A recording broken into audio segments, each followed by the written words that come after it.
Bank of America believes that Hasbro continues to dilute the Magic the Gathering brand, and Hasbro's stock could fall another 29%.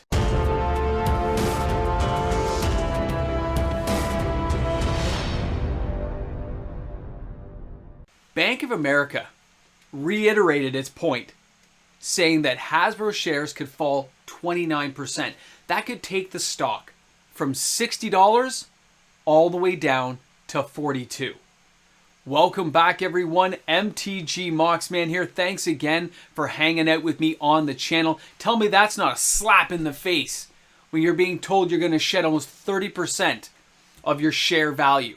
That's a hard apple to swallow for a company like Hasbro that's trying to grow its brands and try to bring itself up with its new Pulse 2.0.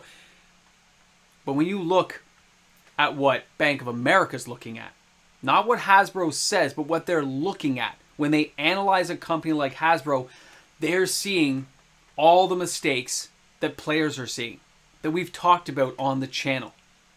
Bank of America obviously is on the side of the player base. At least it appears that way when you read the article. Okay? When you go to like Yahoo Finance, if you type this in and you say, hey, I want to look up news, Hasbro, Magic the Gathering, you'll find the article. It's not a big thing. It's like a 4-minute read, guys. But we've talked about this kind of thing on the channel before, how as Hasbro starts to hyper-focus on a few of its bigger IPs. You know, it wanted to get into Dungeons and Dragons, totally had to backpedal. They're leaving Dungeons and Dragons alone, and they should.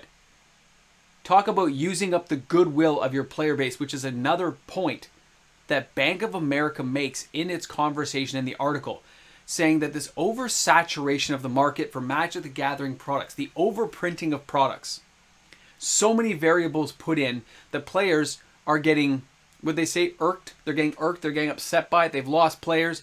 Players and stores are losing values and have decided to sell off whole collections and abandon the game. And then Bank of America makes the point of saying they are taking a short-term cash flow. Remember, this is their words, a short-term cash flow for the long-term loss. They're not looking at the stability of their brands long-term just to get some cash flow going in. That's not a good sign. When you have a major company like Bank of America, I think they're like a $300 billion company, looking at Hasbro going, this doesn't look good. I think you guys are like not doing a good job right now, which means you are going to lose investment dollars. And it doesn't matter how much Chris or Cynthia sweet talk to their beautiful board and say, hey, investors, don't worry, we got this handled. This is going to be a turnaround. When you see your market share shedding, when you see people selling off to get out, not a good sign. It leads to more and more problems and more questions about the management that is running Hasbro. There are going to be some tough questions coming up. I think when I thought the Q4 was going to be bad, I think it's going to be even worse now. When you look at the comments they're talking about, when they say they're overprinting, overproducing, leaning too much on this one brand to keep their company afloat, we talked about that just last week. And here it is, an actual article agreeing with most of the things that players, people like myself, have been saying. Hasbro, you are in trouble. And it's going to take a lot more than just Magic the Gathering to fix you. You were hoping to tap into D&D. You're not going to go there now. So what are you going to do? Go back to Magic again and lose even more players? They need to find a way to grow the company, grow the customer base. Or what they're really doing, what Hasbro is doing, is putting a target on their back. If you have a market share and you lose 29%, let's just say Bank of America is right, you lose 29%. I think as of today, they're just below $60. Just below $60 US. But if you lose in there 29%, you hit that $42, $43 target.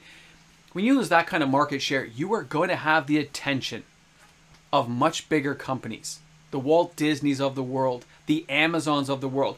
Walt Disney could use Hasbro as a toy distribution company to produce their toys cheaper, faster, and get them out there. Okay, when you use Hasbro for that, it makes perfect sense, and then they just get all the benefits of all these other IPs like Dungeons and Dragons, like Transformers, which you know Disney would just love to roll into their catalog of world domination of children's hearts. They'd love to do it. It makes an opportunity for a company like Disney to do this. Even though they're losing money and their shares are down, acquisition is everything. And a company like Disney understands that. Hasbro did it too at one point. They understood because they grabbed Wizards, right? But not only that, you've got Amazon. Now, we already know about good old Cynthia dumping off Amazon stuff, but imagine you look at the distribution network that you have going for you at Amazon, and you take that and you lean on that to really push out products at a much cheaper shipping cost to your distribution networks, to the LGSs. You can make a lot of people happy by a takeover of Amazon if they do it in the correct way. But Amazon could look at this as another acquisition to broaden out their base of IPs for TV shows, for networking, for movies, as well as toys. It just lends another whole branch into the tree that is Amazon that's continually growing. Either way, Hasbro's putting a target on its back if the shares fall that low. And that's something you can't ignore. And that's why Bank of America is putting this out there and making people aware of it. I mean, this isn't like a super long video, guys. I just want to touch on this today because when you have news like this out there and you read the article, I recommend, I'm looking at it right now, I recommend you go and look at it. You know what? When you're shedding loyalty of your customers for short-term cash flow, it looks like you're not invested in the company. It looks like Chris doesn't intend on being there a long time to run things, does it? It looks like he's looking for a way to generate cash to make himself look good before he gets kicked out of the company, and not looking at it as a long-term investment of his own personal time and efforts, as well as the growth of the company of Hasbro. It just looks like you're just going there for the cash to get out. It's a bad sign.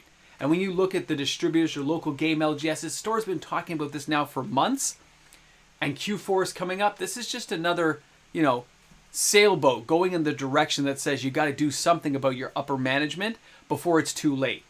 So let's see if Hasbro takes note of this. Let's see if they have some kind of rebuttal for this conversation, or if something crazy comes up at the Q4. Anyway, either way, thanks a lot for hanging out with me on the channel today. Thanks for being here. Looking forward to seeing the comments in the comments section about this, and I hope you take the time to read the article. It was pretty interesting stuff. Guys, have a great day today. Thanks for tuning in. I'll see you guys soon. And of course, guys, a big shout out and thank you, of course, to the fantastic patrons I have on this channel supporting the content creation. Without them, we would not be rocking like we are today, guys. Thanks again, everyone. Looking forward to seeing you Sunday for the live stream. Have a great day. Hasbro, Hasbro, Hasbro.